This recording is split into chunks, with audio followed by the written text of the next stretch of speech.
வணக்கம் ஃப்ரெண்ட்ஸ். இன்றைக்கி வந்து நான் வாழைப்பழ அல்வா செய்ய போகிறேன். அதுக்கு தேவையான பொருள் பார்த்திங்கன்னா, கோதுமை மாவு 1 கப்பு, ரவா 100 கிராமு, கொஞ்சோண்டு முந்திரி ஒரு 50 கிராம் முந்திரி, ஒரு 4 ஏலக்காய் பொடி பண்ணி வச்சுருக்கேன். அப்புறம் 1 கப்பு ஜீனி. இது ஒரு கப்பு கோதுமை மாவுக்கு 1 கப் ஜீனி போதுமான அளவு. இதில் மெயின் இன்க்ரீடியன்ட்ஸ் பார்த்திங்கன்னா வாழைப்பழத்தை வந்து நடுவில் அந்த விதை இருக்குல்ல, அந்த விதையை எடுத்துட்டு நல்லா மிக்சியில் போட்டு அரைச்சி வச்சுருக்கேன், கிரைண்ட் பண்ணி வச்சுருக்கேன். இப்போ நம்ம ஒரு டவா வச்சுக்குவோம். டவாவில் ஒரு 50 கிராம் நெய் ஊற்றிக்குவோம்.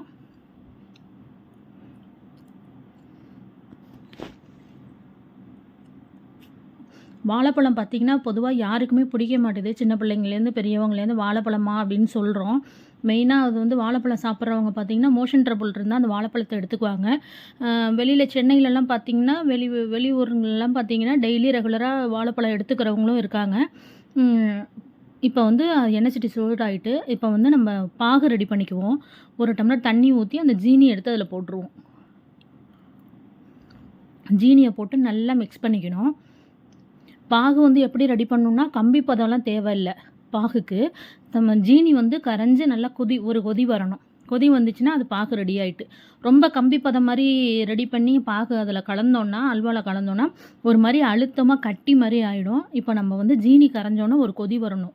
அது வரைக்கும் நம்ம ரெடி பண்ணிக்குவோம். பாகை ரெடி பண்ணிக்கிட்டே நம்ம எண்ணெய் சட்டியில் அந்த கோதுமை மாவு ரவாவையும் வறுத்துக்குவோம். ஏன்னா வறுத்தாதான் அந்த கோதுமை மாவோட வாசம் வந்து போயிடும். நெய்யில் வறுக்கும் போது போயிடுச்சுன்னா அல்வா வந்து நல்ல டேஸ்ட்டாக இருக்கும். இப்போ இது கொதிச்சிக்கிட்டு இருக்குது, பாகு கொதிச்சிக்கிட்டு இருக்குது. இப்போ நம்ம வந்து என்ன பண்ணுவோம், எண்ணெய் சட்டியில் கோதுமை மாவை ஆட் பண்ணிக்குவோம். கோதுமை மாவை கொட்டி நல்லா அந்த அந்த கோதுமை மாவுக்குள்ள வாசம் போகிற வரைக்கும் நல்லா கிண்டிடணும். அந்த கோதுமை ஸ்மெல் இருக்கு இல்லையா, அது போயிடும். அந்த நெய்யில் போட்டு அந்த மாவை வறுக்கவும் அப்படியே திணை மாவு அப்படியே நெய் ஊற்றி உருண்டை பிடிச்சி வச்சா எப்படி இருக்கும் அந்த டேஸ்ட்டு, அப்படியே அந்த மணம் வரும், தனியாக தெரியும். இப்போ நெய்யில் வந்து ரவாவையும் போட்டுக்குவோம். 2 மாவையும் நல்லா போட்டு நல்லா வறுபடணும். தீ உரைக்கிற மாதிரியும் இருக்கணும், அதே சமயத்தில் கருகக்கூடாது. கொஞ்சம் சிம்மாக வச்சுக்குங்க.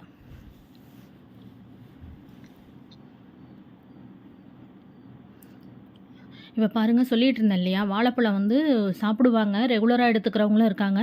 இந்த வாழைப்பழம் பிடிக்காத இப்போ ரவா போடுறோம். இங்கே ரவா போட்டு நல்லா வறுபடட்டும். அதுக்கு முன்னாடி பார்த்திங்கன்னா வாழைப்பழம் பிடிக்காதவங்களும் இருக்காங்க. ஆனால் என்னென்னா, இந்த வாழைப்பழத்தை இப்படி நம்ம ரெடி பண்ணுறோன்னு யார்ட்டையுமே சொல்ல வேணாம். பசங்களுக்கெலாம் பார்த்திங்கன்னா ஏதாவது ஸ்வீட்னா பசங்க சாப்பிடுங்க. இது வாழைப்பழம் அல்வான்னு நீங்கள் சொல்லாமல் இதை ரெடி பண்ணி கொடுத்தீங்கன்னா, நட்ஸ் எல்லாம் போட்டு, என்கிட்ட முந்திரி பருப்பு இருந்தது அதனால் நான் அதை போட்டுட்டேன். அது தேவையில்லாமல் நீங்கள் வேறு ஏதாவது அதில் நட்ஸு போடுறதா இருந்தாலும் போட்டு ரெடி பண்ணிங்கன்னா செம்மையாக இருக்கும். இது வந்து நான் ஃப்ரீஸ் பண்ணி சாப்பிட்றேன். எங்கள் வீட்டில் வந்து ஃப்ரீசரில் வச்சு சாப்பிட்டா டேஸ்ட்டாக இருக்குன்னு சொல்கிறாங்க. நீங்கள் வந்து வெளியிலே வச்சு சாப்பிட்லாம். இது பார்த்திங்கன்னா 1 வாரத்துக்கு கெட்டு போகாமல் அப்படியே இருக்கும். அதுவும் இல்லாமல் பனானா அல்வா வந்து கிண்டிக்கிட்டே இருக்கணும், ரொம்ப நேரம் கிண்டிக்கிட்டே இருக்கணும்னு தேவை கிடையாது. அந்த பபுள்ஸ் மாதிரி வரும் மாவில், அது வந்தோடனே இது பனானா ரெடி ஆகிடுச்சின்னு சொல்லிட்டு நம்ம ஆஃப் பண்ணிக்கலாம். இப்போ பாருங்கள், மாவு நல்லா வறுபட்டுட்டு நல்ல ஸ்மெல்லு வருது. இப்போ நம்ம வந்து என்ன பண்ணுவோம், அந்த பனானா இருக்கு இல்லையா, அதை எடுத்து நம்ம அதில் மிக்ஸ் பண்ணிக்குவோம்.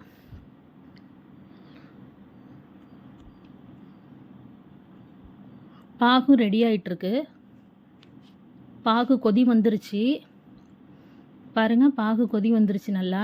இப்போ வந்து அடுப்பை ஆஃப் பண்ணிக்குவோம். இதுக்கு மேலே விட்டோன்னா அது வந்து கம்பி பதம் வந்துருச்சுன்னா அது இதில் மிக்ஸ் பண்ணும்போது பார்த்திங்கன்னா லாஸ்ட் டயத்தில் அப்படியே கருங்கல் மாதிரி ஆகிடும். அந்த பாகு போட்டு கிண்டினீங்கன்னா. இப்போ வந்து மாவு ரெடி ஆகிட்டு, இப்போ நம்ம அந்த அரைச்சி வச்சுருக்கோம் இல்லையா, அந்த மிக்ஸியில் பனானா, அதை எடுத்து நம்ம மிக்ஸ் பண்ணிக்குவோம்.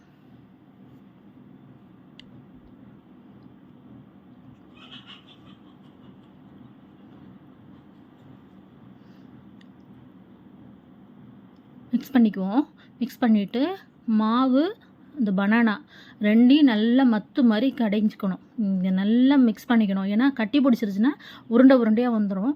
அந்த கட்டி இல்லாமல் இருக்கிறதுக்கு தான் முன்னாடியே மாவை வறுத்துட்டோம். மாவு வறுக்காமல் நீங்கள் போட்டிருந்தீங்கன்னா தலைன்னு கட்டியாக வந்துடும். மாவு வறுத்ததுனால ஓரளவுக்கு கெட்டி பிடிக்காது. பார்த்து நல்லா கரண்டியை திருப்பி வச்சுட்டு நல்லா கடையணும். பார்த்தீங்கன்னா, நான் வீடியோ எடுத்துட்டு இருக்கேன். பாப்பா வந்து செஞ்சிட்டு இருக்கா. பாப்பாவுக்கு அந்த அளவுக்கு கரண்டி பிடிச்சி கிண்ட தெரியல. இருந்தாலும் நான் சொல்லிக் குடுத்துட்ருக்கேன். பாப்பா தான் ரெடி பண்ணிட்டு இருக்கா.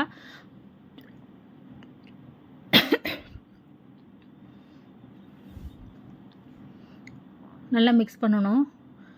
நல்லா கிண்டிக்கிட்டே இருக்கணும். உங்க வீட்ல பனானா இருந்தா, நீங்க என்ன மாரி ரெசிபி ரெடி பண்ணுவீங்கன்னு எனக்கு கமெண்ட் பண்ணுங்க. நாங்க வந்து பனானா இருந்துச்சுன்னா, இந்த மாரி ரெசிபி ரெடி பண்ணி பசங்களுக்கெல்லாம் சொல்ல மாட்டேன். அப்படியே நைஸா கொடுத்துருவேன். "ஸ்வீட்டு பாப்பா" அப்படின்னு சொல்லிட்டு. ஒரு அசோகா மாரியும் இருக்கும், ஒரு அல்வா மாரியும் இருக்கும். அது ஒரு விதமான டேஸ்ட்டா இருக்கும். நம்ம எட்டுக்கடை அல்வா வாங்குறோம் இல்லையா? அது மாரி இருக்கும். இப்போ பாருங்க பாகு ரெடி ஆயிடுச்சு. இப்போ வந்து அந்த பாக எடுத்து இந்த மிக்ஸிங்கில ஊத்தி நல்லா கிண்டிருவோம். பாகு விட்ட உடனே இதுவும் கிண்டணும். இல்லைன்னா ஒரு மாரி திரண்டு வந்துரும். இப்போவே பாருங்க அது கிண்ட கிண்ட ஒரு மாரி திரண்டு வர மாரி இருக்கும். நம்ம வந்து நெய் தேவையான அளவுக்கு ஊற்றணும். ஆனால் இப்போ ஊற்றக்கூடாது. முன்னாடி நம்ம ஊற்றி மாவில் கிண்டினது தான். மாவு நல்லா சுருண்டு வரும்போது நெய் ஊற்றி கிண்டிக்கிட்டே இருந்தீங்கன்னா நல்லா அந்த சட்டியிலே ஒட்டாத அளவுக்கு வந்துடும். இப்போ பாருங்கள் மாவு நல்லா மிக்ஸ் ஆகிட்டே இருக்குது.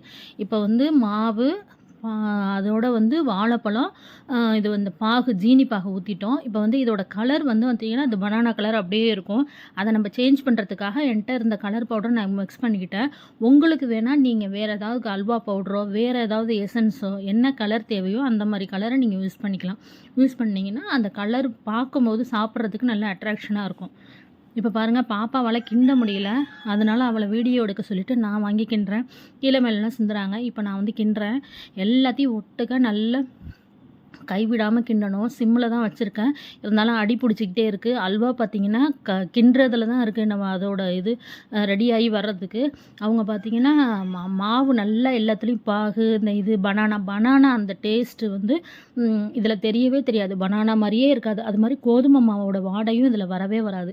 நம்ம இப்போ ஏலக்காய் பொடி, முந்திரி இது எல்லாத்தையும் சேர்த்துக்கணும். நல்லா கிண்டிக்கிட்டே இருக்கும்போது ஓரளவுக்கு லாஸ்ட்டு ஸ்டேஜ் வரும். அந்த பபுள்ஸ் வரும்பொழுது அப்போ நம்ம வந்து இந்த ஏலக்காய் பொடியை சேர்த்துக்குவோம். இப்போ பாருங்கள் கிண்டிக்கிட்டே இருக்கோம். இப்போ பாருங்கள் ஏலக்காய் பொடியை கிண்டிக்குவோம். இப்போ பாருங்கள் பபுள்ஸ் வருது தெரியுதுங்களா? அந்த பபுள்ஸ் வருதுன்னா பனானா வந்து ஓரளவுக்கு வெந்துட்டு அப்படின்னு. இது ரொம்ப நேரம் வேக வைக்கணும்னு தேவை கிடையாதுங்க. லைட்டாக நம்ம அல்வா பதத்துக்கு கிண்டுனா போதுங்க. ரெடி ஆகிட்டே இருக்காங்க. பார்த்திங்கன்னா ஒரு தட்டு போட்டு மூடி வைக்கலாம். அப்படி இல்லாட்டி சிம்மில் வச்சுட்டு கொஞ்சம் ஸ்லோ ஃப்ளேமில் வச்சுட்டு நம்ம வந்து அப்படியே விட்டுறலாம். ஏன்னா அடியிலலாம் கொஞ்சம் ஒரு மாதிரி அடி பிடிக்காமல் இருக்கிறதுக்கு அப்பப்போ கிண்டி விட்டுக்கிட்டே இருக்கணும்.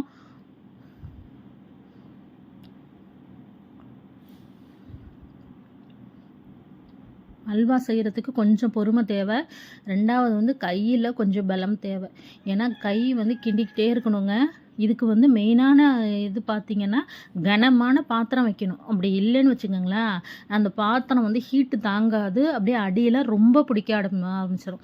இப்போ நான் வந்து இண்டோலியம் எண்ணெய் சட்டி வச்சுருக்கேன். இதில் பார்த்திங்கன்னா மேக்ஸிமம் அடி பிடிக்கலை. ஓரளவுக்கு அடி பிடிக்காமல் எப்படியே கிண்டிட்டேன். பார்த்திங்கன்னா ரெடி ஆகிடுச்சு அல்வா. இப்போ பாருங்கள் அப்படியே சுருண்டு வருது. இப்போ தேவையான அளவுக்கு நெய் நீங்கள் சேர்த்துக்கலாம். நெய் சேர்த்துக்கிட்டிங்கன்னா செம்மையாக இருக்கும். நீங்கள் நெய் சேர்த்து நல்லா கிண்டிக்கிட்டே இருந்தீங்கன்னா நல்லா சுருண்டு வந்துடும் அந்த அல்வா. இப்போ நீங்கள் ஒரு பிளேட்டில் நெய்யை தடவிட்டு அந்த பேப்பரில் நெய்யை தடவிட்டு அது மேலே இதை கொட்டி நல்லா பரப்பிடுங்க. பரப்பிட்டிங்கன்னா அந்த ஹீட் அதோட வெட்டி வச்சுருங்க. அந்த ஹீட் ஆறணுன்னு பார்த்தீங்கன்னா அதில் வந்து ஃப்ரீஸ் பண்ணாலும் பண்ணிக்கோங்க. இல்லை சும்மா சாப்பிட்டாலும் நல்லாயிருக்கும். இப்போ நான் வந்து ஒரு பாத்திரத்தில் பேப்பரில் நெய் தடவி வச்சுருக்கேன். இப்போ ரெடி ஆகிடுச்சி. இப்போ நம்ம எடுத்து ட்ரான்ஸ்ஃபர் பண்ணிக்குவோம். அந்த சூடோடே நம்ம அதில் போட்டு பண்ணிட்டோன்னா ரெடி ஆகிடும்.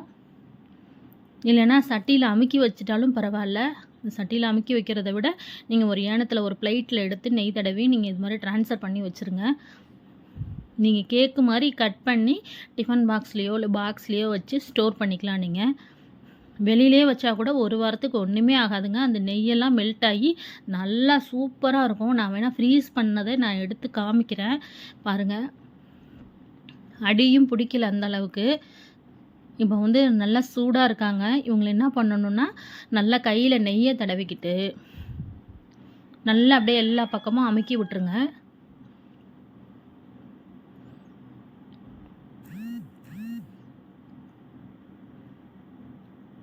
எல்லா பக்கமும் நல்லா பரவுற மாரி அமுக்கி விட்டுருங்க.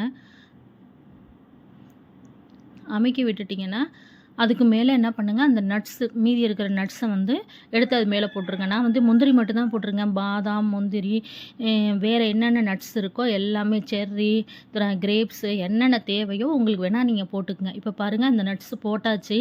போட்டுட்டு அப்படியே ஆறட்டும்னு விட்டுருக்கோம். ஆறுனோன்னே பார்த்தீங்கன்னா செம்மையாக டேஸ்ட்டாக இருக்கும்.